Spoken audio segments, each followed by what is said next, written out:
Is your home an ADT home? If not, listen up, gang. You need to get ADT to help protect against break-ins, fire, and even carbon monoxide. And now, for a limited time, get ADT's lowest rate, starting at just $28.99 a month from the most trusted name in home security. That's just $1 a day. You spend way more than $1 on your morning coffee. ADT is the first security company to help keep you safe at home and when you're on the go with the new ADT Go app. ADT Go has some great features like family locator, private messaging, automatic check-ins, and safe driving reports. It even includes an SOS button with 24/7 emergency response. And if you need more of a reason to buy, you get ADT Go with a purchase of any security system. Seriously, guys, it's a great deal. Protect yourself and your family right now. Go to ADT.com/podcast to take advantage of ADT's lowest rate. ADT, tested, trusted, proven. With 36-month monitoring contract, early termination and installation fees apply. Excludes taxes and fees. Applies to traditional services only. Certain markets excluded. Licenses available at ADT.com. To give batters a different look, pitchers throw a changeup. Your idea of a different look is sunglasses. That's true. But La Quinta Inns and Suites is really taking the different look thing to a new level. Definitely a major league makeover, starting with a bolder, brighter lobby full of comfortable spaces to let you settle in. Or chill out in front of a big flat screen like Wingo would. Oh, you know it. It's a changing La Quinta look to help you get in the zone and look sharp when you hit that big meeting. Prepare to win at business with La Quinta Inns and Suites. Book now at LQ.com. Golic and Wingo with you on ESPN Radio and ESPN News, presented by Progressive Insurance. All phone guests join us on the Shell Pennzoil Performance Line, and you can get in touch with us, 860-506-5505. We'll play some of your voicemails a little bit later on the show, and the question we have out there is, who won the weekend? Let us know who won the weekend. We put it out there on our Twitter feed, and you can call in with your suggestions as to who won the weekend. Again, the number, once again, 860-506-5505. We'll have some of those for you a little bit later on in the day. This hour of Golic and Wingo is brought to you by La Quinta Inns and Suites. Book at LQ.com and win at business. In just a few minutes, Mike, we'll have Royce Young, our Thunder reporter, joining us to talk about what it means, besides the fact that Carmelo Anthony is getting $28 million, that Carmelo is opting in and getting $28 million. I imagine if we were wondering, hoping he would opt out of that one and hope Paul George opts back in, and Paul George has a decision to make as well, so I look forward to talking to Royce. We are certainly in the heart of what we're calling the wheel of LeBron. Spurs, if San Antonio. So we'll get to all of those a little bit later. We'll spin the wheel and let you know what happens there. And again, we'll have Royce Young coming up in just a little bit. But first, let's do what we always do and start with what's trending. Awards!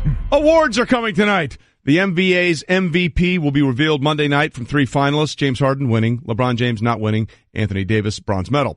And it's one of the many awards giving out, including Rookie of the Year and all this kind of stuff. Their award ceremony is tonight, 9 o'clock Eastern. Yeah, the interesting one again, Coach of the Year, the 3 finalists, Dwayne Casey, Brad Stevens, Quinn Snyder. It'd be interesting. Dwayne Casey won the Coach's Vote Award. And fired by Toronto, and now if he won, it'd be great if he went up in a Detroit hat. Yeah. Because he would have won it as a Toronto head coach. So again, remember, these are regular season awards, so anything you saw in the playoffs, discount it.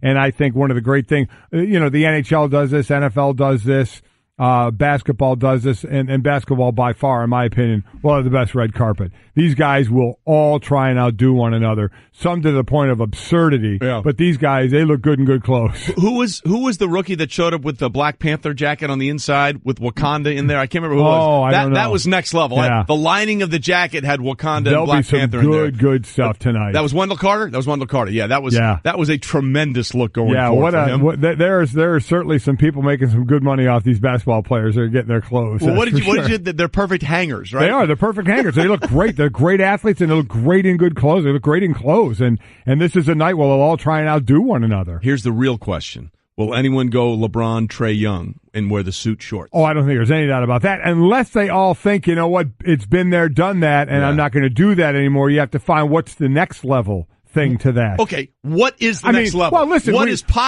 but we did see sleeveless jacket. We did see Dwayne Wade go with the capris and type of deal. Yes, these guys went shorts above the knee. He did capris. There was a little bit below the knee. So full Euro pants. Yeah, I mean, so I don't know where we go next. Speedo? Oh no. No, that's a body issue, right? A suit Speedo. Yeah, you have a jacket and a tie and a coat. and a Speedo. A Speedo made out of the suit material, and I don't mean bathing suit material, the suit material. Sadly, that with a belt. With a belt. Sadly, that might be happening. You know, the worst part about that is that might actually be happening. We'll find out what happens and what outfits we'll see tonight. Speaking of going full Euro, we are all in on the World Cup, ladies and gentlemen. Hey! Here's what we got going on. 3 teams vying for Group B's 2 knockout stage berths. Spain, Portugal, and Iran are still in contention for Group B's 2 round of 16 berths at the FIFA World Cup, and that is one of the tighter groups for sure. But it feels like Spain and Portugal are going to be moving on. It does, and all we care about is our draft. That is right also now. true. Our snake draft that we did. Trey has 8 teams. I have 8 teams. My son and Devin have 8 teams, and the staff does. And where we are now, Wingo had a big weekend. Championship! Not only at Pinehurst winning that competition, but right now you lead the way with 26 points. My son and Devin have 25. I have 21. And the staff has 19. So the staff was winning for a while. They were talking all kinds of smack. Yeah. Not talking so much anymore. So here we go. Again, 2 games at 10 o'clock, 2 games at 2 o'clock, and onward we go. Yeah. Listen, Spain and Morocco, I need those 3 big points. Staff, look, they got lucky, too, because Germany scored in the 95th minute. Otherwise, they'd be sitting at 17 exactly points right. instead of 19. I already have 3 teams that moved on, Belgium, France, and Uruguay. I have 3 teams that are out as well. The big one for me is Poland. Yeah. That one hurt. Yeah. That one got me. Taylor loved your Poland pick. I know. A lot of people did. Max liked it, too. Yeah. I have one team that's in for sure right now. That's England. Although I feel very strong about Spain and Mexico, and Japan and Iceland still have a great shot. So you only have 1 game today to score, and that's Spain against me, Morocco. I'm really hoping for a tie there. Nope, I need the full Monty. They're not in yet. They got to get in there. I have Morocco involved today. I have Uruguay involved. It's me against the staff. They have Russia. So that's a tough one. You also have Saudi Arabia against Mike, who has Egypt, in a game that means nothing except points for you guys. Yep. And the staff has Iran against Portugal, which is my son. So we'll see what happens there. And by the way, as we finish up what's trending real quickly, what's trending is that you are very popular with Hall of Fame voters. Congratulations. Mike and Mike is going to be inducted into the National Radio Hall of Fame, and that will take place in November. Yeah, I appreciate that very much. Standing O, baby. Thanks. We found out, actually I found out yesterday, the announcement came out today. We are in the category of active network syndication of over 10 years. We were together, Greeny and I, for 18 years. So going in with certainly a bunch of other people as well. And as it gets closer, we can talk about it more. But that's a cool thing. I appreciate we've already, Greeny and I are in the NAB Hall of Fame. That was a couple of Aprils ago. Plus you're in the Wrestling Hall of Fame. Yeah. Just being a great person. No, as an outstanding American, not as a wrestler. American. As all the wrestlers were giving their speech, I'm like, damn, I'd really rather be going in as a wrestler. But, I guess going in for, I'm not going to say speaking because I don't do it very well, but Greeny and I, doing Mike and being in that Hall of Fame and now the National Radio Hall of Fame. So very cool. I appreciate the people that are tweeting some nice things. And Greeny, congratulations. I know you're doing a show, so you can't hear me right now. Congratulations, obviously, to you as well. And see you in November. Well-deserved all the way around. All right, we continue here on Golic and Wingo. Time to do a little deeper dive on what's going to happen in the NBA's offseason. And one team has already seen some couple of moves being made, and that is the Oklahoma City Thunder. Carmelo Anthony opting in for $27.9 million. So for more on that, we bring in our ESPN Thunder reporter, Royce Young. He joins us on the Shell Pennzoil Performance Line. Royce, what does this mean now going forward, now that Carmelo has said, I'm staying and you're paying me $28 million? Yeah, I mean, it means that Carmelo Anthony says, I'm gonna put my money where my mouth is, and I want to get paid. That's basically what this really is all about. Is that nobody around the league expected Carmelo Anthony to do anything other than take this money. And when the Thunder made the trade with the Knicks last season, they viewed it basically as a 2-season thing. They didn't anticipate Carmelo Anthony would do anything different. A lot of people have focused on the financial element of this and how far, if the Thunder re-sign Paul George, the Thunder will actually end up having the highest payroll in NBA history, at least for the time being. So, and for a small market franchise like the Thunder, I mean, that's kind of a daunting future. But this is what they planned for. This is what they expected. So for them, it's not surprising. It's not shocking. What would have been shocking is if Carmelo Anthony did anything other than take this money. And so, right now, what makes it kind of complicated is what Carmelo Anthony said at the end of the season. And when he sat down at exit interviews and expressed frustration with his role and his responsibility and said that he doesn't really want to do that anymore. If that wouldn't have happened, everybody would have been like, yeah, this is what everyone expected. But now people are wondering, Carmelo has ceded control. He has basically said, I'm going to give control back to the Thunder, and they can decide my future. They can work a buyout with me.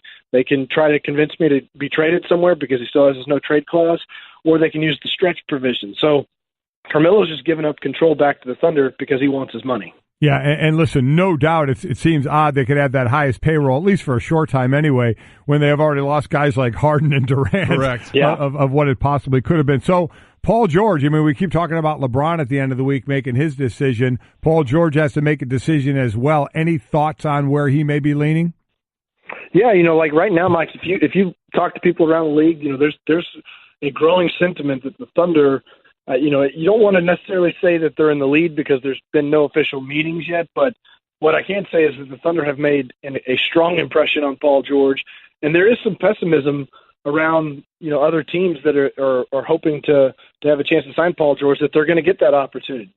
Basically this time last year, right before the Thunder made the trade for Paul George, the Pacers were still out there shopping him, and a lot of teams were afraid to take him because of one reason, and that's because everybody believed that it was a foregone conclusion. Much like the Kawhi Leonard situation, they felt like it was foregone that the Lakers were going to be the one that signed him. So, a lot of teams were scared off by it. The Thunder took the gamble. They would have never gotten the free agent meeting to start with. The Thunder would have never even gotten in the room with Paul George come July 1st, and now they sit here with a week to go until it opens, kind of in pole position. So, the Thunder, I've been told that the relationship between Russell Westbrook and Paul George was extremely strong. That's something that the Thunder really hoped and kind of crossed their fingers for, that would go really well, and it did. But, like for an example, the moment that Paul George arrived in Oklahoma City, they threw him a welcome party. And from that moment on, as George said himself, the Thunder started checking all the boxes. And even just on draft night, Paul George had a surprise birthday party out in Southern California, and his family invited Thunder staffers to come. Billy Donovan was there. And, that's something that kind of makes you raise your eyebrows and say, well, it'd be a little bit weird to be inviting Thunder people out there if you're about to break their hearts in a couple weeks. Royce Young with us, our ESPN Thunder reporter, an Oklahoma University alum. So real quickly, just percentage-wise, because obviously we're talking about money, and that clearly drove the case for Carmelo. How much money would Paul George eventually be walking away from if he does leave instead of potentially signing a max deal, if that's possible, in Oklahoma City? Yeah, he would definitely be leaving some on the table, and when you're talking in super maxes, Trey, and you're talking in this level. It's big bucks, man. It's big dollars. And, the Thunder are the team that can offer him a 5-year contract. So in terms of guaranteed money, it's an extra, $30-40 million just in terms of guaranteed money that the Thunder could offer versus anybody else. And if you're somebody like Paul George, and you've got a metal rod in your leg because you broke, you had that horrible injury, that might be something that you're sitting there thinking about, that you're saying that, like, I don't want to, there's been some feeling that, he would do the 1+1, which is what, Kevin Durant and LeBron James have been doing to get to that 10-year threshold so he can make more money and then re-sign or re-weigh his future. A lot of people felt like, that Paul George just kind of wants to run it back with Westbrook. They had a good experience last year, try it out again, see what happens, and then maybe get a better feel for what the landscape of the league is next summer. But if you're Paul George, maybe you sit there and you say, I don't know if I want to, take that chance. I've had a significant injury once before. I want to sign long term and make sure I'm locked into that big dollar deal. So, Royce, you just said, if George, stays there, that they could have the highest payroll in the league. It's a team that finished 4th in the conference, 48-34. Right. If this is the case, what do they have the potential to do to better this team if they can at all?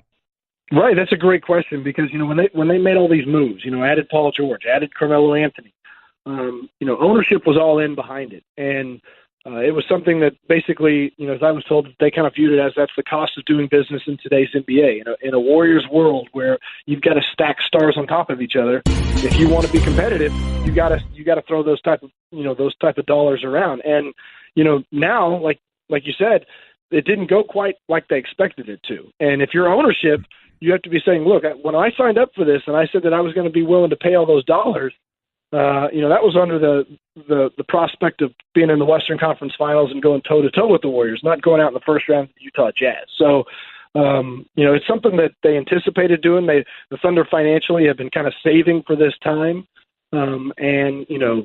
This is, for better or for worse, this is why they traded James Harden, is to have money when Russell Westbrook and what they thought, Kevin Durant, being in the primes of their careers, is to have a lot of money for a high payroll. But, it's the kind of payroll that you want to see producing wins, not 48 and going out in the first round. No question about it. And again, the bottom line is Carmelo's there. We'll find out what happens next with Paul George. Royce, we appreciate you being with us this morning. Thanks, brother. Thanks, Royce. All right. You bet, guys. Just so people understand the season that Carmelo had last year, Troy, our researcher, come up with some great numbers here. You ready? Carmelo's points per game, 16.2, worse than his career. His field goal percentage, just over 40%, worse than his career. Assists per game, basically 1.3. Well, I mean, he was never known for that. But still worst in his career. So if you're wondering, gee, why would he opt in for 20? That's why. You just had one of the worst seasons of your career and you still have a chance to make $28 million? Yeah. I'm taking the money. And as Royce said, I'm taking the money. He gives up control now to the Thunder on what they want to do with him, but he gets his money. Yeah. He was not getting anywhere near that if he opted out when in the free agent market. So, and again, that's fine. Yeah. Listen, how much backflips you think the team would have been doing if he opted out? I mean, they would have been pretty happy about that. But no, he gets his money, and there's absolutely nothing wrong with wanting to get your money, and that's what he's going to do. So again, we're still waiting to find out what happens with Kawhi and what happens with LeBron, because that is Friday. Kawhi, of course, has told the Spurs basically he wants out. He wants to go to L.A. And if he goes to L.A., that may be the domino that starts everything for LeBron. So we have all these teams that are in play for LeBron, right? So we thought we'd do what we call spin the wheel of LeBron, okay? And let's start with the team that it seems like it's headed that way, especially if somehow Kawhi ends up there. That would be the Lakers. Here's the case for spinning the wheel of LeBron with the Lakers.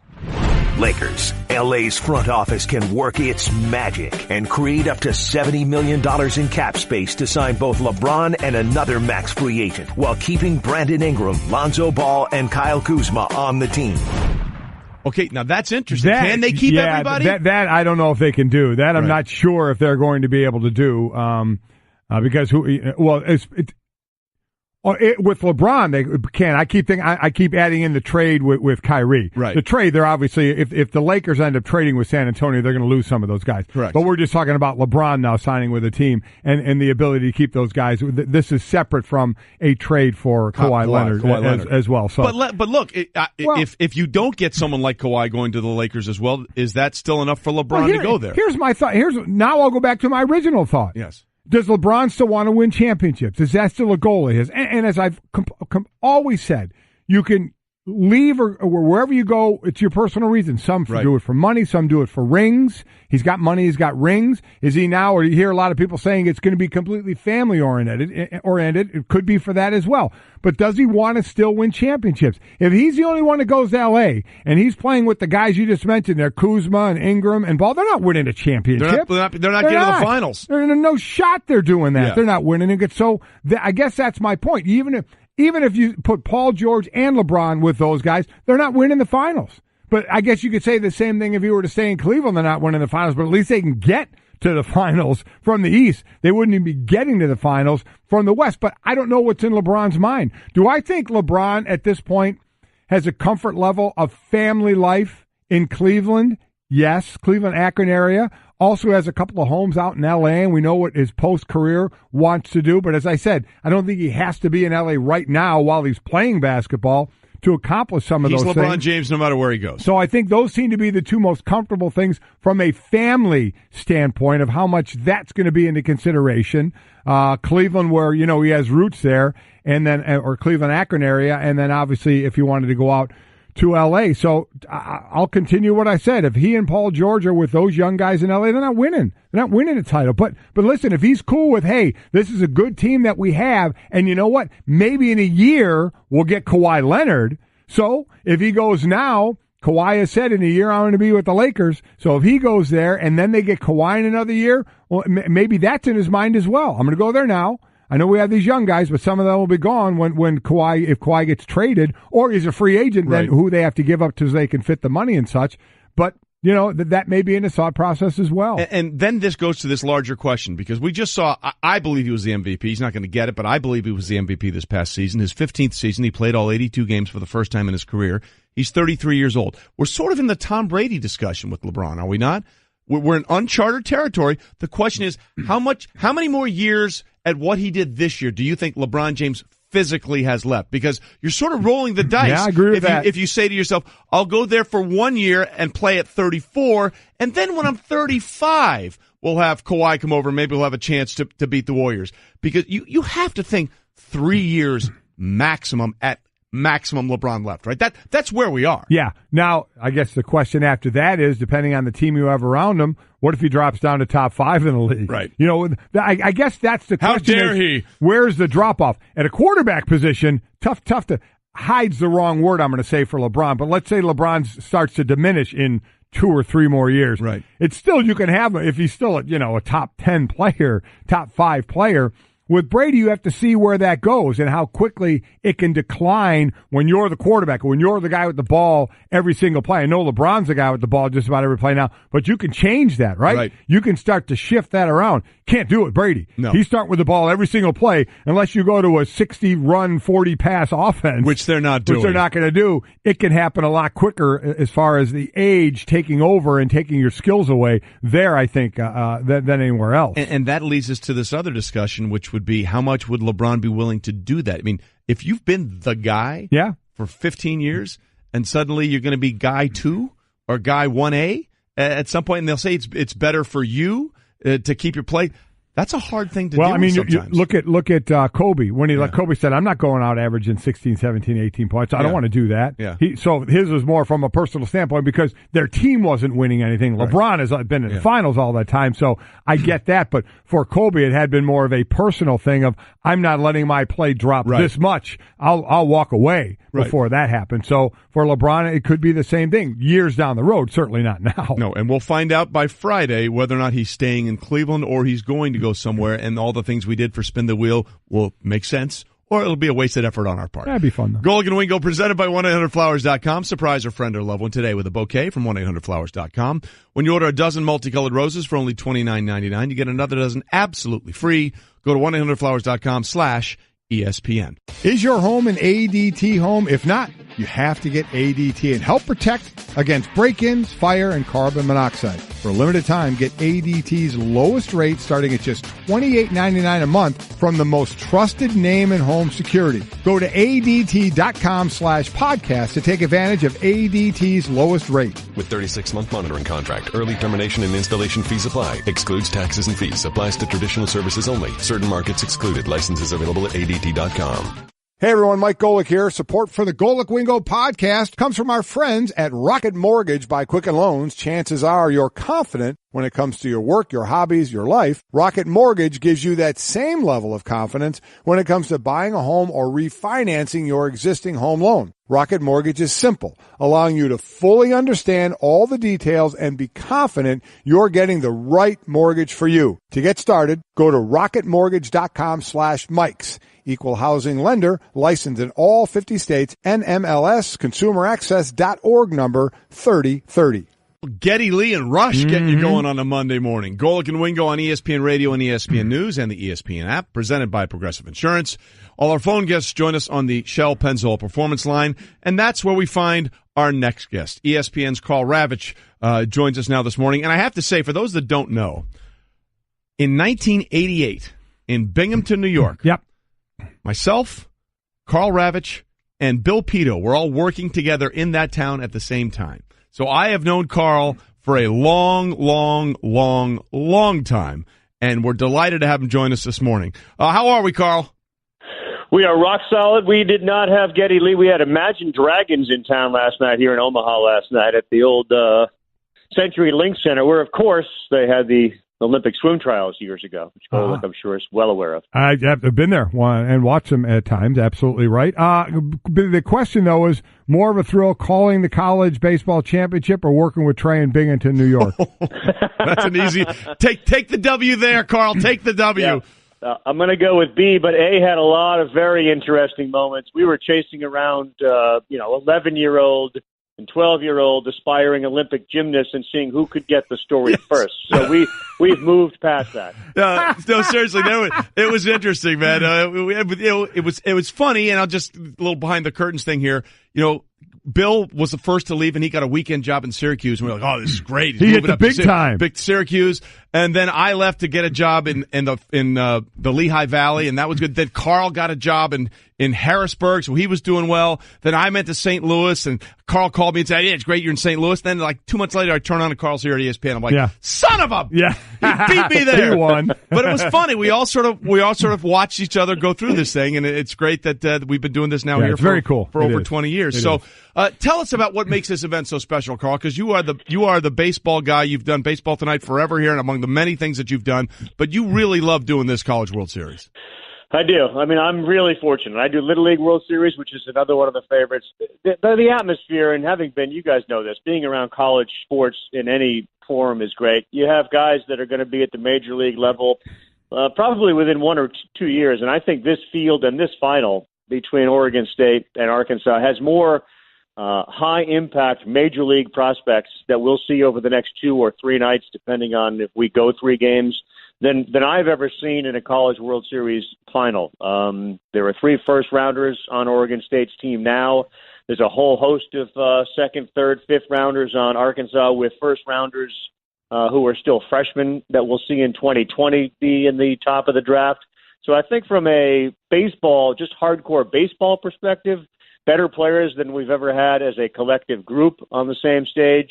And I think, as one of the coaches put it, this is really the last time these guys play as much for the name on the front of the uniform as they do at any other point in their careers. You just get into minor league baseball, professional baseball, and it tends to be about your own performance and, getting a big contract. Here, you still do bleed Oregon State orange, and you still do bleed Arkansas Razorback red. And, we're a 6-hour drive from Fayetteville. There'll be a lot of Woo Pig Suey in here tonight. So I think it really has to do with the atmosphere, but I think you couple that with the players on the field this time, and it becomes more unique than it's been in the last couple of years, especially from that perspective. It should be a real special game. Balls are flying out of the yard. So it's a little different this year than it's been. So looking at that, when the series beginning tonight, Arkansas, 98 home runs, tied for third nationally, 4 guys in double-digit home runs. They can hit the ball. Oregon State possibly with the best pitcher of these 2, but struggled a bit. Who has the most consistent rotation for this series? I think probably Arkansas does. I think what we tend to forget, and you guys know this as well as anybody, there is really something about playing your conference games in the SEC all year, in any sport, whether it's football or baseball. And I think the demands on your pitching staff over the course of an SEC regular season are a little bit greater than they would be in the Pac-12. And I think Arkansas has better pitchers. I mean, heck, their starting pitcher tonight is 13-0. He hasn't lost. He's got a little chip on his shoulder because he wasn't selected as high as some of the other kids were in the draft. Yesterday he was fishing with Kyle Peterson, and I think we'll discover that not only is he 13-0 and can pitch, the guy's a darn good fisherman too. So we'll see that tonight. But I think Arkansas's got a little bit better staff. Their bullpen's really good.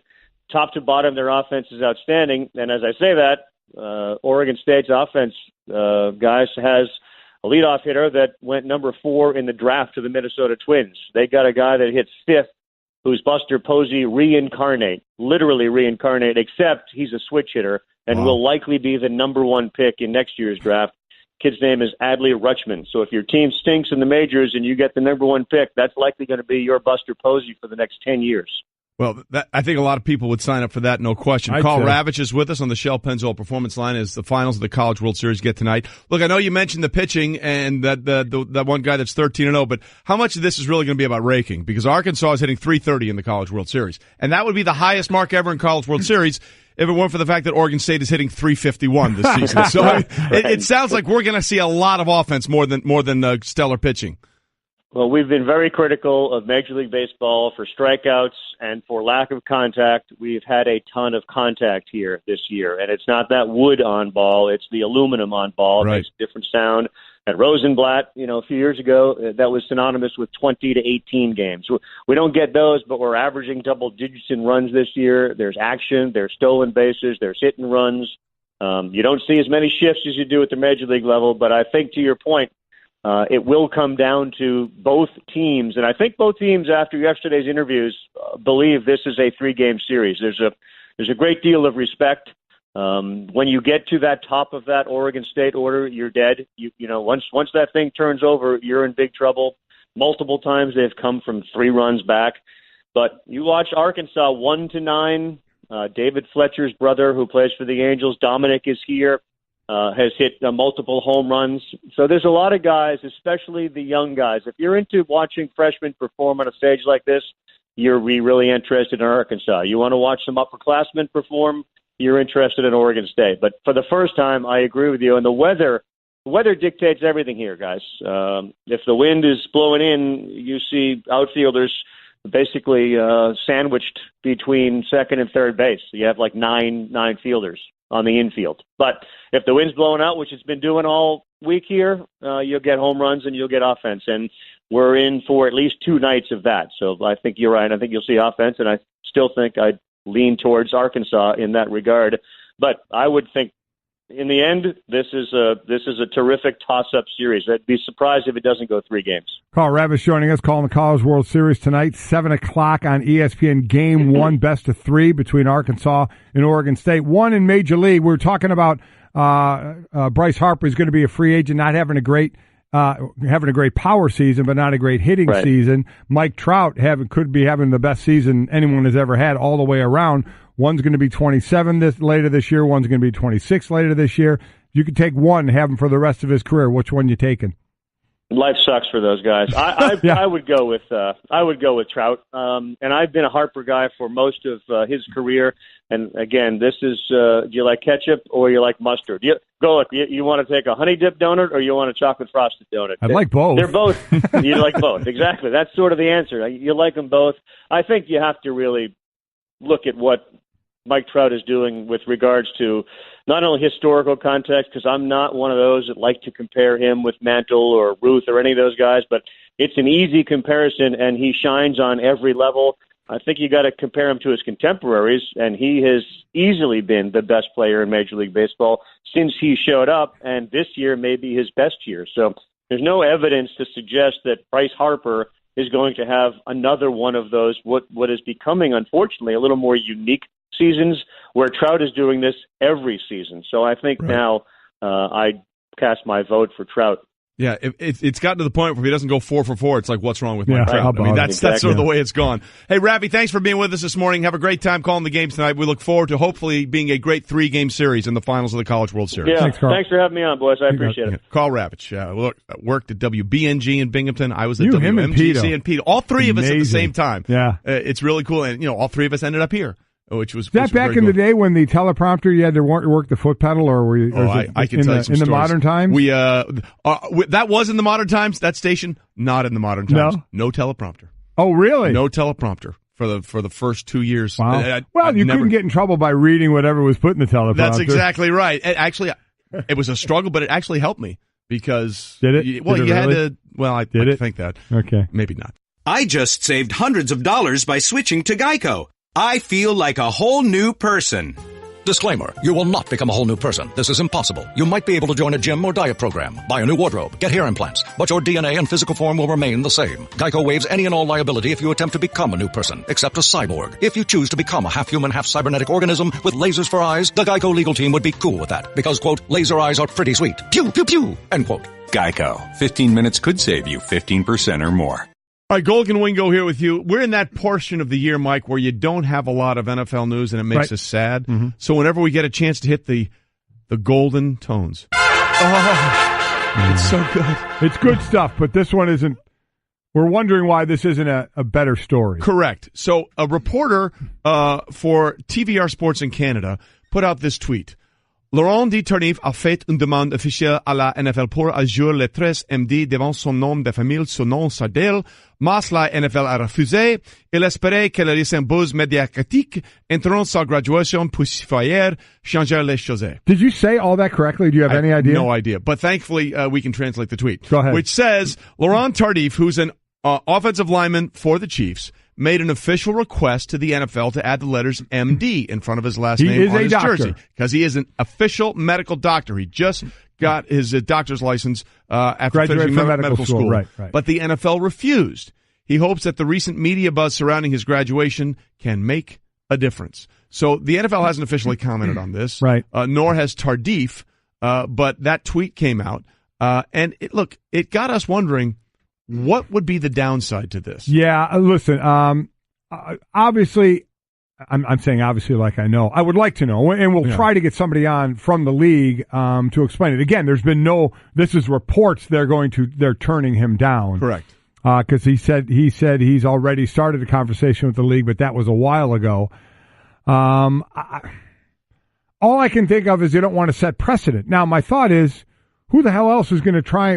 How many doctors we got coming down the pike on this one? Right. Now, but the thought's going to be, what if somebody wants to put something out? What if you have your bachelor degree, you want to put BS on there? I mean, I don't know. I mean, that would be some BS. I think this is one of those things where are they just trying to cover all their bases by saying no to this because they don't know what else is going to come up? I don't imagine many doctors, and I don't mean honorary doctors. Yeah, not doctor of letters. You don't get that. No. He went to medical school and graduated medical school. Between doctors and lawyers or whatever you can put at the end of it. I mean, do we think we're getting a run on those? No. That you can't do this here? I mean, for all the negative press that has gone on, it's not like he's trying to put "he hate me" on the back. This isn't the XFL. Correct.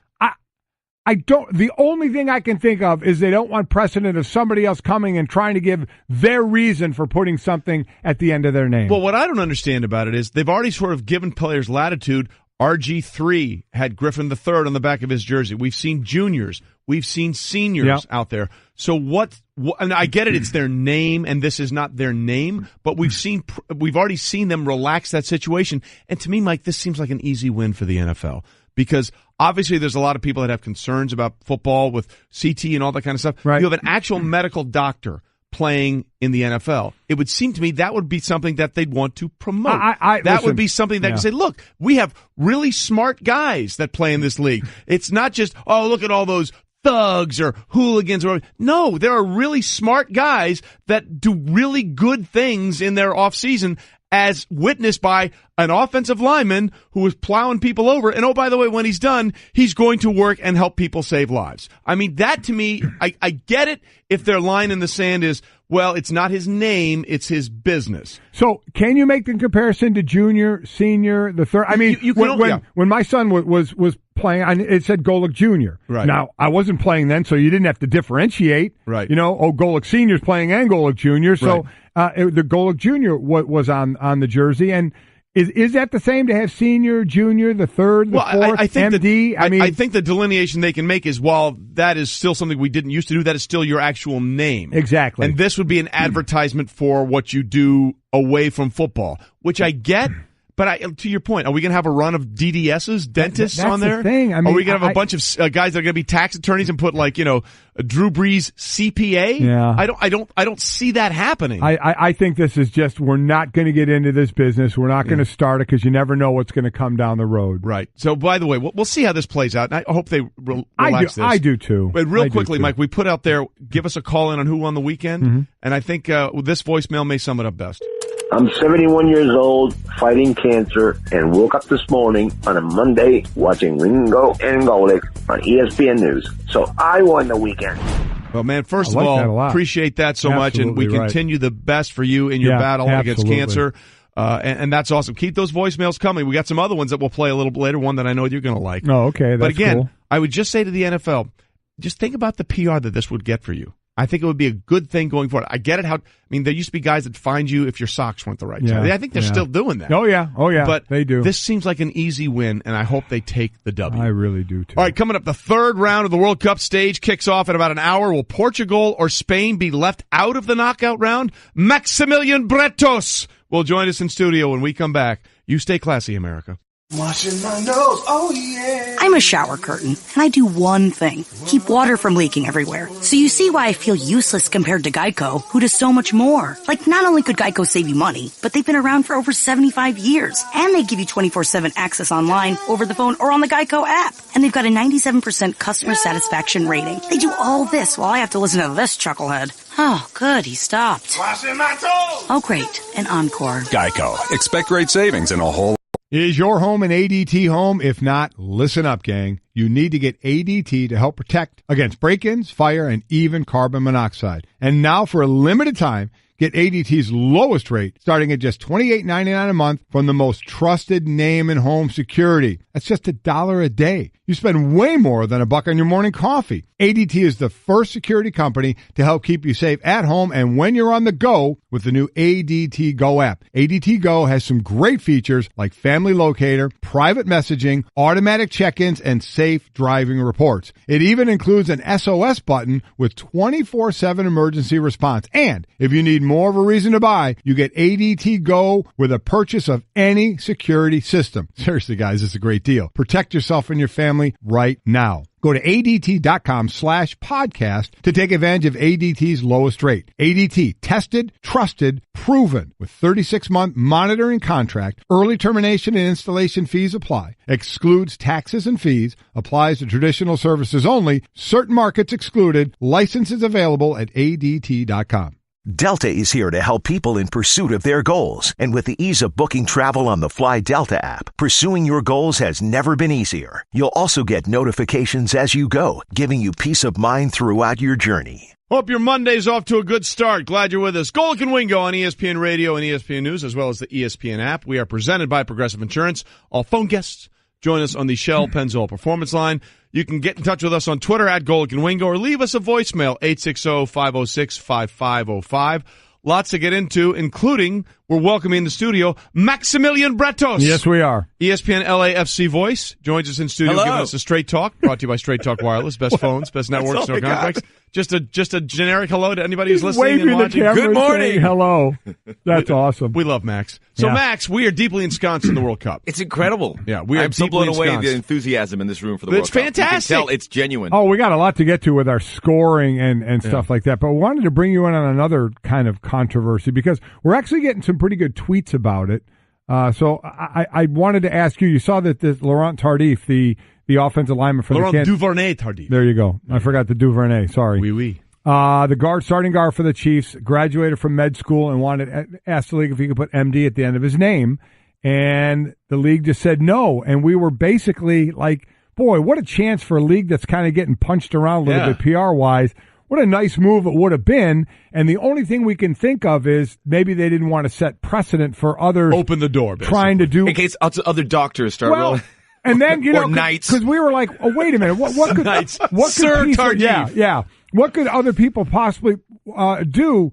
But there have been a couple of people that tweet in. How about the kid Alejandro Villanueva? Right. From the former Army Ranger. Pittsburgh Steelers. What if a former military person wanted what they were, you know? Sergeant. And then there are more than a few, and I was one. I played with one of them. I played with Reggie White, who was a reverend, a minister. An ordained minister. What if they wanted that? I don't, and I know people are just bringing up the possibility of other things that could come up that the league, and why they said no to this, that they're trying to avoid this happening. Those two examples that you just gave me, if the league turned them down, they would have a real bad PR issue because military and religion, 100%. Yeah. And immediately when you told me that, I thought about all the guys that wanted to honor their fathers with like the fourth or junior. They do that, and that's they do allowed. that. Yeah. And I think and that's good. And I think in this case, I think first and foremost because of you have a doctor in the league would be fantastic. I think it's in good taste. I think it makes a lot of sense. I just don't understand why they wouldn't do it. Again, we're not XFLing it. We're not slinging nicknames around here like he hate me or when they were allowed to do nicknames. I think it's going to snowball maybe. We're not going that far. So I don't know. I guess the demarcation is it's a business. The other thing is their actual name and it's your name on there. Right. I understand that, but it just seems like it would be a good PR win. Say, look, we got for all the stuff people talk about with the bonehead stuff, we got a doctor playing. I agree with that, and I think micro-wise, I agree with that. Macro-wise, they're saying, you know what, we don't want to open that door. Yeah. Maybe he saves someone from choking in a game, and he's got MD on the back, and the NFL goes whoosh. But he can go into the blue tent by himself. Yeah, he can check himself out. Check himself and say, I'm good, and go back in the game. All good, knees fine. Yeah. Max, we have so much to get in with you. And wow, let's just dive into this right now. Roll up the sleeves. We're just going because you're a guy who knows this stuff better than we do. I just watch it a lot. Well, good. That's what I do too. First of all, ESPN The Body Issue, Zlatan's tattoos are wondrous. Oh, you're taking a sneak peek there? Well, his cheeks are tattooed, and I don't mean his face. Identical. It's gotta hurt. Right? Identical. It's gotta hurt. Symmetrical. Tats are cool. Yeah. Well, Zlatan is all in on that theory. There's no question about that. Now that we got the most important stuff out of the way, let's go to the World Cup. First and foremost, you didn't like my team, and I'm in first place. I did. That's 100%. I'm in first place. In fact, wait a minute. I messed up. Hey!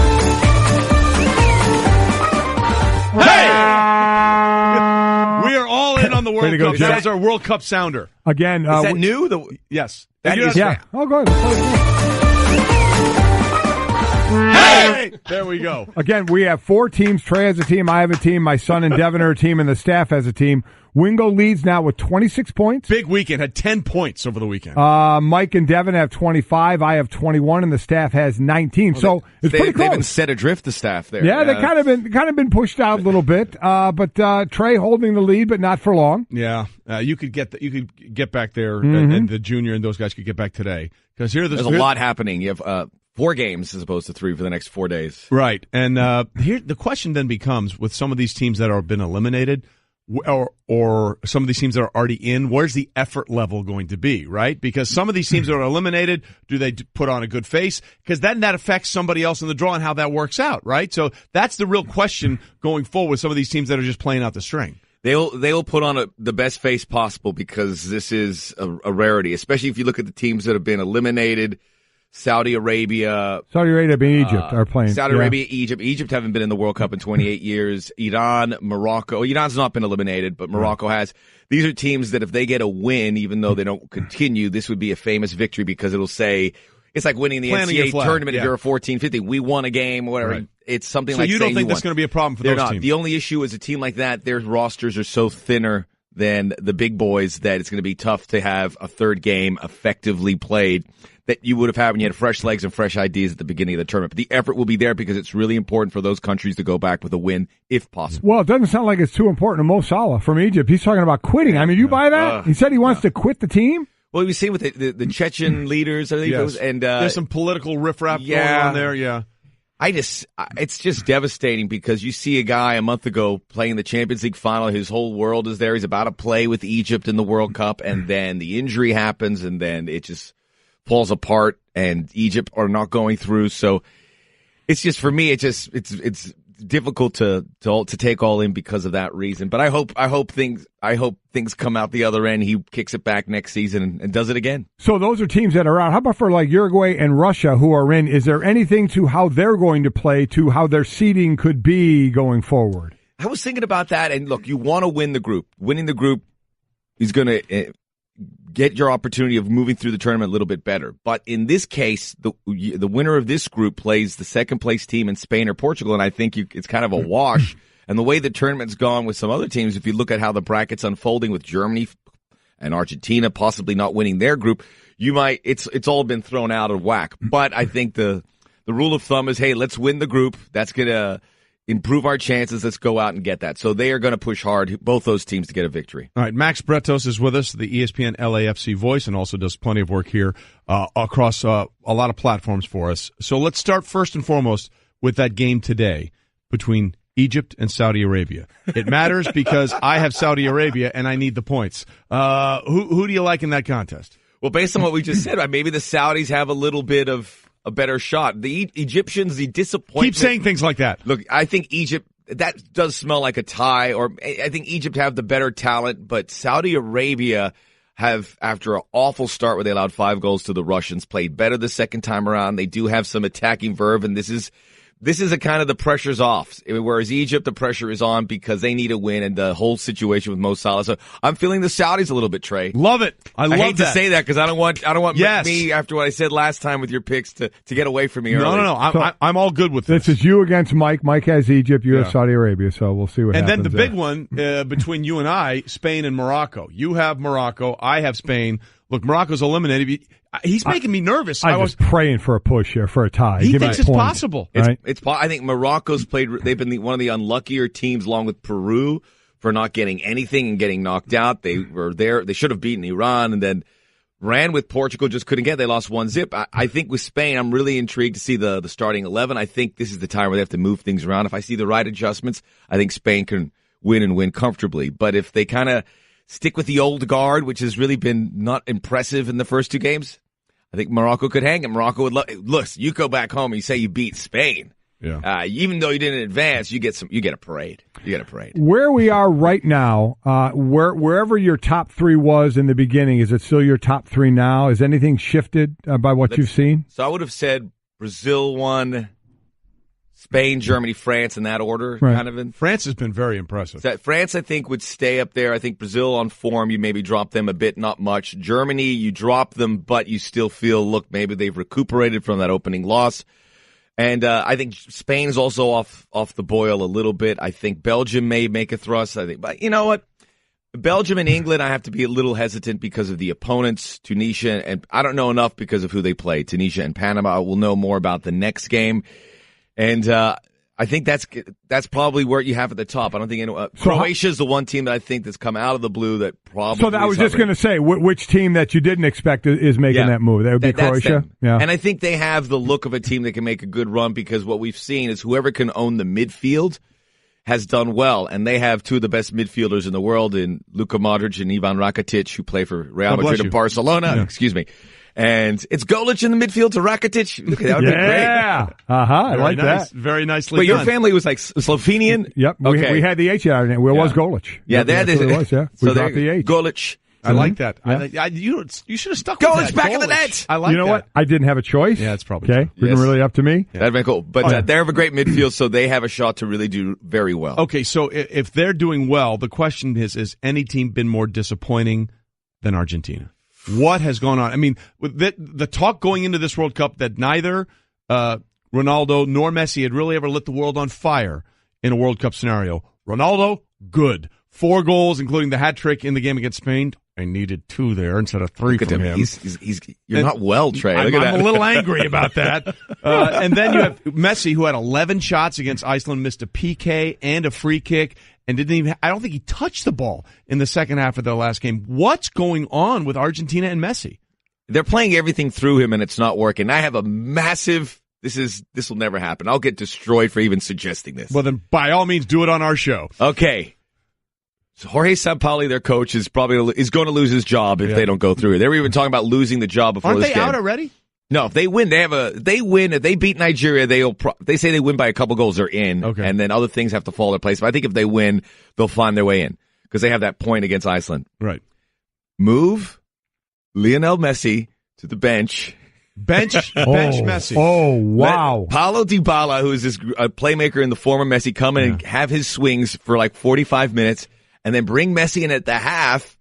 This is obviously not going to work. And because Messi will be with a chance to still win in advance. He's going to be on the field the whole time. Yeah. But then think about Nigeria going, where's Messi? Yeah. And then bring him in and just bring the knockout blow. Yeah. Really? If the coach really was brass, he'd have to explain this to Messi. Messi would never sign off on it. Yeah. Messi essentially coaches that team, but why not? He's been that ineffective. But hopefully it breaks through, but it's just been like banging on that door and repeating. It's not going. So why do you think it's been such a struggle for him and it hasn't been for Ronaldo? Is it because of what Portugal did in the 2016 Euros that he's like, look, I've won a champion. I'm playing with house money now?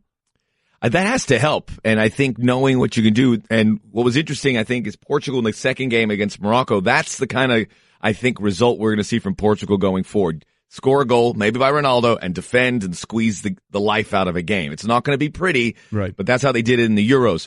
So I look, when hitting the ground running is enormous, and that's what he did in that Spanish game. And I think that's the approach. And there's something about his leadership and his qualities. He's the same way. He needs all the possession. You have to feed him, but I think his teammates they fall in place, and they say, we believe in this system, and Ronaldo's made it work.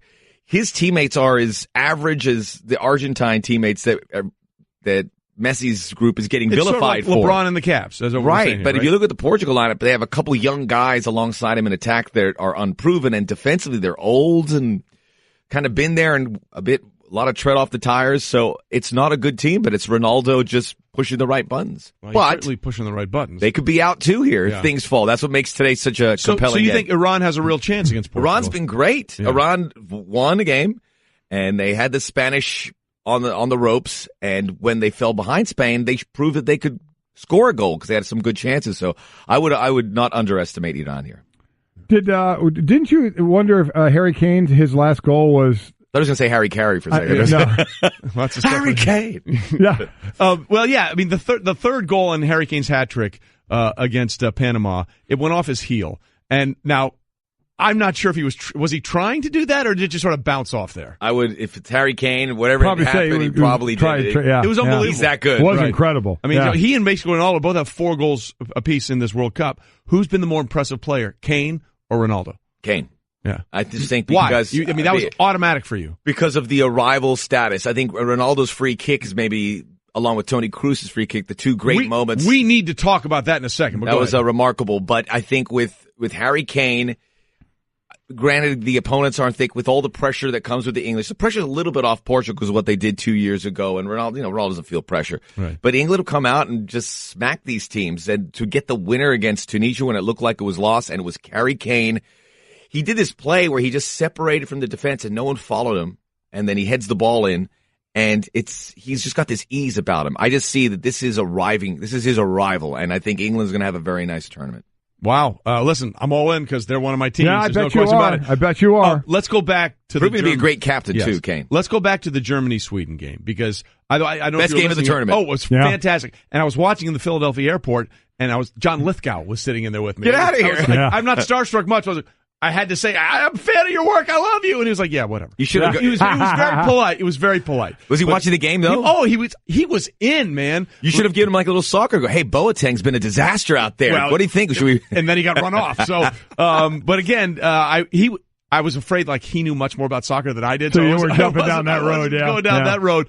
But to have that goal happen the way it happened in that stage of the match, again, there was 5 minutes of stoppage time, and it was in the 94th minute with about 35 seconds left to have that thing go in. I don't know if I've ever seen a more pressure-packed goal that late in a match in a World Cup. Have you? I don't think so. Right? It was amazing. Because it's Germany, too. That just adds a big, out if they had lost big that game. layer of cream on top of that cake. And this would have been historic. The champion Germany, who could do nothing wrong, lose 2 games out of the gates. Yeah. That would have been unprecedented. And Toni Kroos, who scored the goal, was having an awful tournament. Yeah. He got eaten up in the first game against Mexico. In the second game, he was like, eh. Yeah. And then he unloads that thing from this incredible angle. There's some replays out there. Oh, it's ridiculous. Where he that just was like a FIFA video game play. Exactly. Right? And that's it just, you watch that and you go, there you go. There's the wind in the sails that Germany needed. And we might be here in 2 weeks and you see Germany lifting the trophy. Frankly. Are you a fan of replay?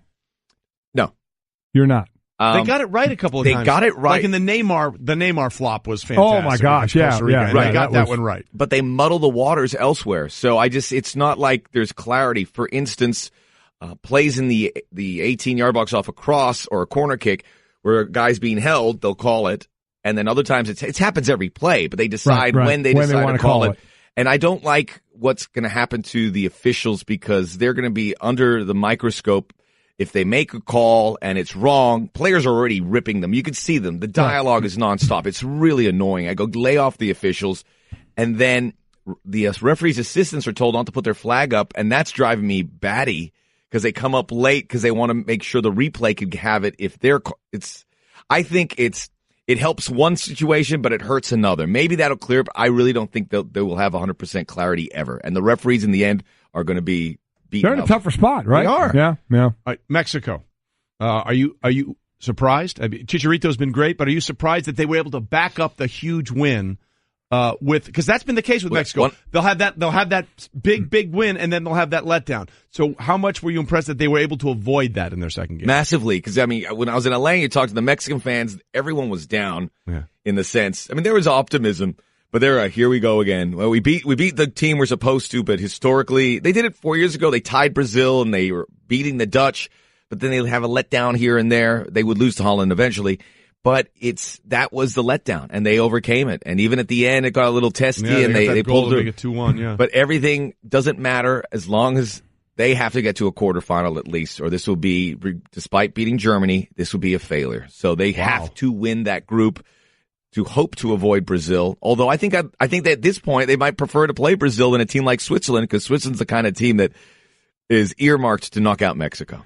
So what do you? Is that yours? I think I have Switzerland too. Oh, so I didn't even see the board. Mexico and Switzerland. What beautiful handwriting! That was Allie. That was Allie, wasn't us. How about this side of it? Your reaction? FIFA knew of Russian soccer doping, did nothing. That's what a new investigation finds. It's been reported that all 23 members of Russia's 2014 World Cup squad were among dozens of players under investigation. FIFA, though, was reportedly slow to seek evidence. Weird, and last month it cleared all 28 members of Russia's 2018 preliminary squad, citing insufficient evidence. We all know what happened with Russia and the doping in the Olympics. Couldn't even participate under their own flag. So what do we make of this? Not surprised? Not surprised. It's like, it just feels like that lift rug, sweep under kind of situation. But look, they're in bed with Russia. They're in bed with hosting. And I think Russia, by the way, has done a really nice job, at least with the games, getting them off without incident, and everything's in good shape, despite some weather issues here and there and some bugs. But I think they've done that. But they have to almost cast a blind eye with anything that happens Russia, because at this point, it's too late. And I think with Qatar, the next host, with human rights issues, they are not kind of going all in and stamping it out. They know that they cannot move that World Cup at this point. You lie with the dog, you get fleeced. If Russia wasn't the host country, so you think it would have been a different outcome? I think it would be a little different, but I think there's so much investment now being the host country that if they would have at least done their due diligence. Yeah, well, you would think they would have, right? For your World Cup coverage, make sure you check out Max and Herc podcast on the ESPN app or Apple Podcast. So real quickly before we By the way, Herc's is in Russia until Mexico gets knocked out. So we just do stuff by phone. But I want him to stay there as long as possible, because I want Mexico to win. Exactly. So again, on Tuesday, when Nigeria face Argentina, your suggestion would be for them to bench Lionel Messi for the first half, right? That's what you said, right? Just to mess strategy, Cotton. Let's see if it pays off for him. Yeah. So I'm not just to mess with Nigeria a little bit. Yeah, and I just think if they actually went down that road, I think the coach might say, I've made a huge mistake. So there you go. I think Spanish. I think they would sack the manager, because that's what it would take, a large one of those to bench him. He may not even make it. Max, I love you, and I thank you for espousing that theory on our show. Yeah, say it. And if they do it, I'm going to give you all the credit. Yeah, all the credit. Hey, can I say something really quick? Yes. Yeah, go ahead. What you guys are doing are creating more, because you have a big audience that may not be soccer savvy. What you guys are doing more about helping people watch soccer than anyone I've seen over the last, because the way you're handling it and making it fun. It's a blast. Yeah. This is how you do it. Even if you gamble or not, you guys, I cannot applaud you enough. If anyone asks me how we get soccer, I'm going to point to this example as the way to do it. Look, if you're not into this World Cup or the things that are happening, you're not into sports. Okay, this is everything you want: drama, late game heroics, domination, and acting. You've got it all. Got it all. You've got it all, and you can get it all on the Max and Herc podcast on the ESPN app or Apple Podcast. Maximilian Bretos in studio with Mike, us. Trey, thank you. You got it. Is your home an ADT home? If not, you have to get ADT and help protect against break-ins, fire, and carbon monoxide. For a limited time, get ADT's lowest rate starting at just $28.99 a month from the most trusted name in home security. Go to ADT.com/podcast to take advantage of ADT's lowest rate. With 36-month monitoring contract, early termination and installation fees apply. Excludes taxes and fees. Applies to traditional services only. Certain markets excluded. Licenses available at ADT.com. Hey everyone, Mike Golic here. Support for the Golic Wingo podcast comes from our friends at Rocket Mortgage by Quicken Loans. Chances are you're confident When it comes to your work, your hobbies, your life, Rocket Mortgage gives you that same level of confidence when it comes to buying a home or refinancing your existing home loan. Rocket Mortgage is simple, allowing you to fully understand all the details and be confident you're getting the right mortgage for you. To get started, go to rocketmortgage.com/Mikes. Equal housing lender, licensed in all 50 states, NMLS, consumeraccess.org number 3030. We are delighted to be joined now on the Shell Pennzoil Performance Line by the Mavs GM, Donnie Nelson. Donnie, thanks for being with us this morning. First and foremost, how all in are you guys, or were you guys, when you made the trade on Doncic? Oh, yeah, all the way. Really excited. We had been working for a while on it. It came together when Mr. Shark Tank showed up, and we literally minutes before pulled the trigger, and really, really excited about adding him to the mix down here. Can you explain the timing of it again? Because I know there's that rule of trading draft picks at 2 o'clock. Right. You have to have it done by 2 o'clock the day of the draft. But when it's players, it can be a little bit different. So can you kind of explain that difference and how this went down as opposed to picks? Sure. It's basically a moratorium. So we came to terms literally right before the draft started, and then basically you pick for each other. So the trade wasn't actually consummated until Young went down to 5 and was selected, and then we had our deal. Donnie, that's always seemed so foreign to me because I'm obviously big on the NFL draft, and picks are traded at all times during the draft, and it really makes things more exciting. Do you like the idea of this 2 o'clock moratorium on no trading picks after that, and then you draft players and they put on the hat and suddenly they're not going to that team anymore? It creates some awkward moments. Would you like to see draft picks being able to be traded as the draft is going on? No, I'm fine with it. It definitely works. It is a little confusing, but shoot, with your boy Woj, he knows what everyone's doing before they even do it. So what difference does it make? Well, it's just weird. Too. Like, yeah. Mikal Bridges was there with his mom who works for the Sixers. Yeah. Oh, we're keeping him in the family. He's staying here. And now you're going to Arizona. Yeah. It just seems weird to me. That hat picture all of a sudden becomes obsolete with the commissioner pretty quickly. We're talking to Donnie Nelson, GM of the Mavs. So we talked about Doncic. We heard him talking about being a pro since 15, 16 years old. How much do you think it will help with Dirk there as far as European player and try and acclimate him not only to the NBA but to the country? Oh, it's massive. Dirk's seen and done it all, and, done the ultimate here. He knows what it takes.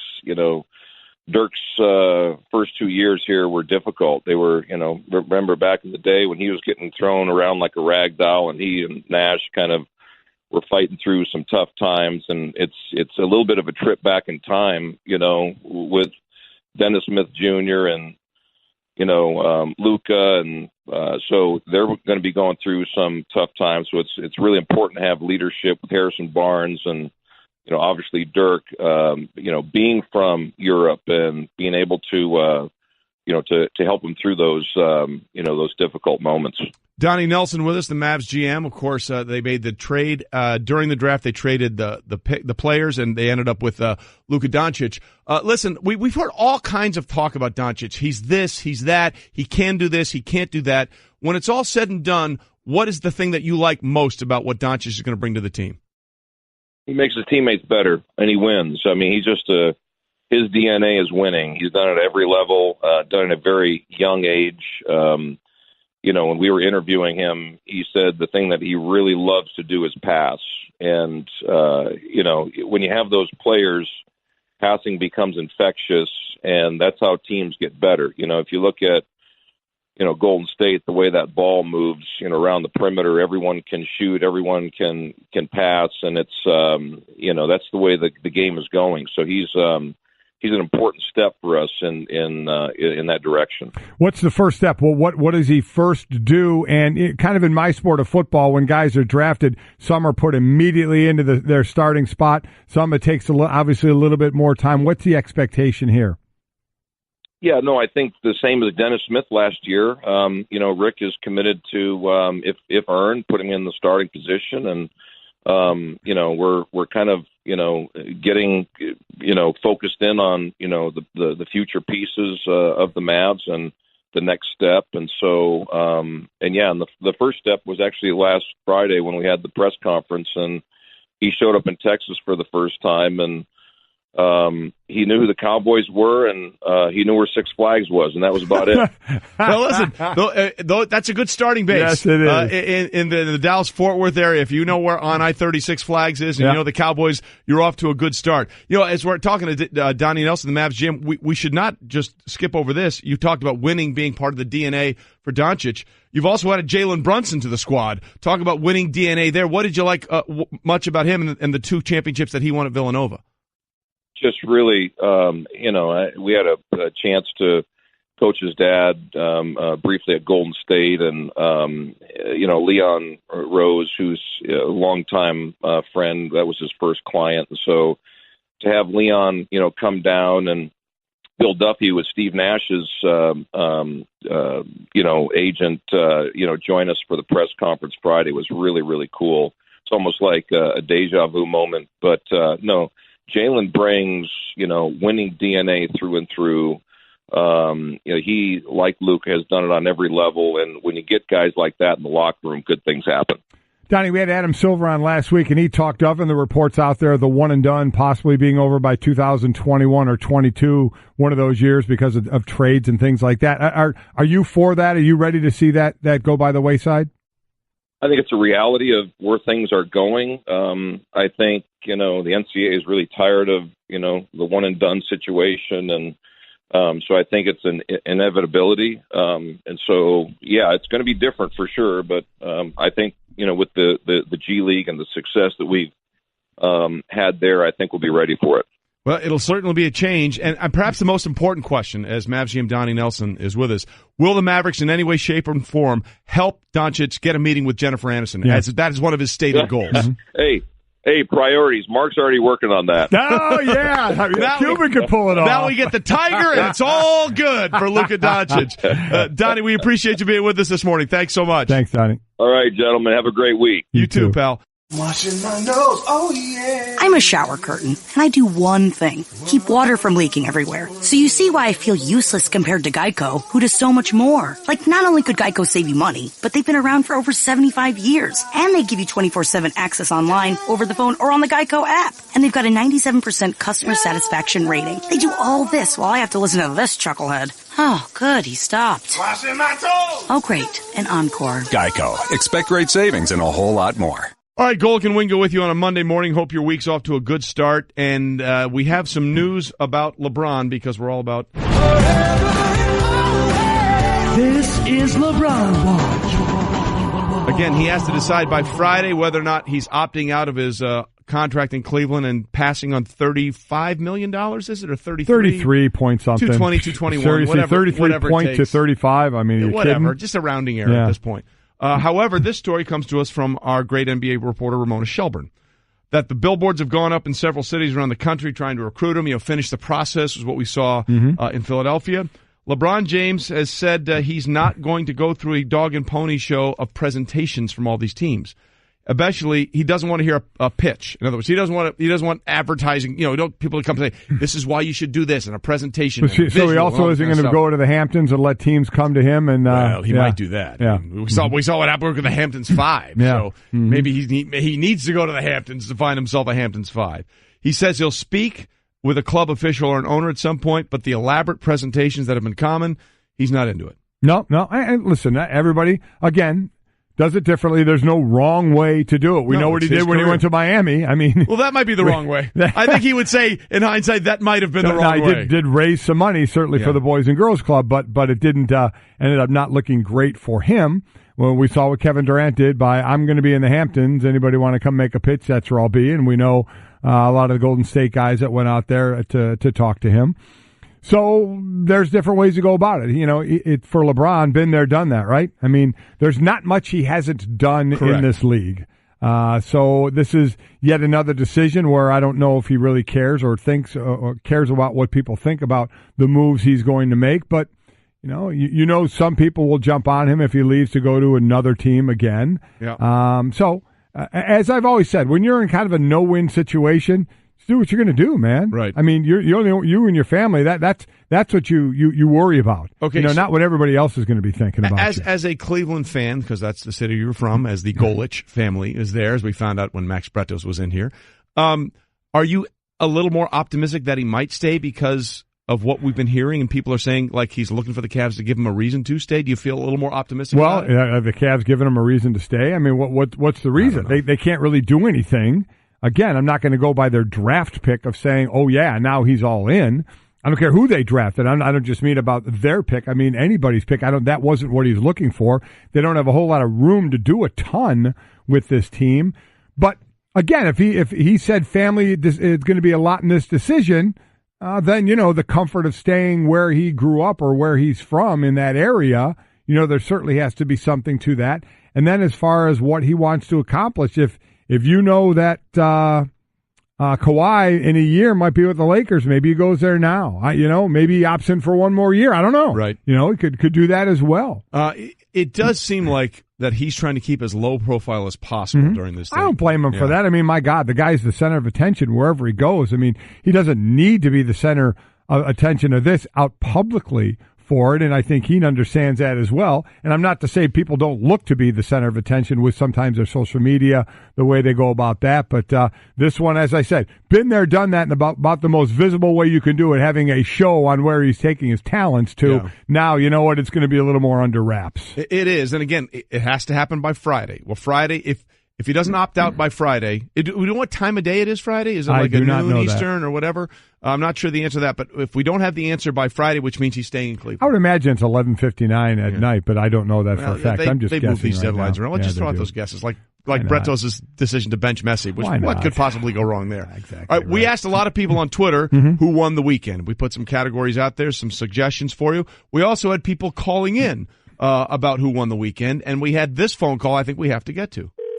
Good morning, Mike. Congratulations on the Hall of Fame. No one, and I mean no one, deserves it more than you, Mike Golic and Mike Greeny. Two of the best. Congratulations from Jim in Milford, Delaware on ESPN Radio, ESPN2, and ESPN.com. Have a great day.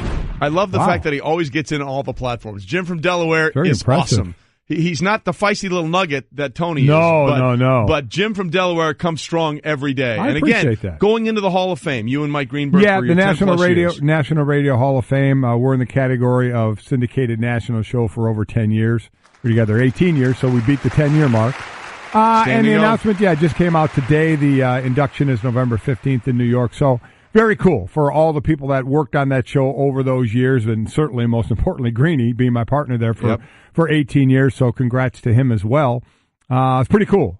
We got to do this a couple of Aprils ago for the National Association of Broadcasters Hall of Fame, and now doing it for this one. It's a neat thing to know when what you do is appreciated by some to that point. But here's the problem now. What's that? This is your fourth Hall of Fame. Okay, your high school Hall of Fame. It counts. That counts. Yeah. Wrestling Hall of Fame as National a tremendous American. Which, by the way, that's the greatest thing ever. What is he? You're being a tremendous American. It's called the Outstanding American. Believe me, I'd rather. While it's fantastic, and I love wrestling every bit as much as I did football. Listening to the wrestlers give their speech about actually wrestling and being in the Hall of Fame, I was a little jealous. But still very cool. Said, thank you, Team America. So that's 4. Yeah. Nice. Team America, World Police. Nicely done. Well done. But you know what you need now? What's that? Mike, you got 4. You need 1 for the thumb. 1 for the thumb. We need to find another Hall of Fame. How about the Donut Hall of Fame? I think that's that's probably your most qualified for. Shouldn't it be a legitimate Hall of Fame? What's illegitimate about a Donut Hall of Fame? Good point. I mean, you have legitimized donuts. So we need to get Mike Golic in the Donut Hall of Fame. Is there a Donut Hall of Fame? I don't know. We'll make one. Okay. So he's got 1 for the thumb, and then you can put a donut on each one of those fingers. That would be very nice. Off your hand. I would Again, dig that congratulations to you. Well deserved. Thanks. Coming up, who gets snubbed at the NBA Awards? The World Cup rolls on. Maybe reaction to the Edelman thing, and of course, LeBron Watch. LeBron Watch. We'll see you Tuesday.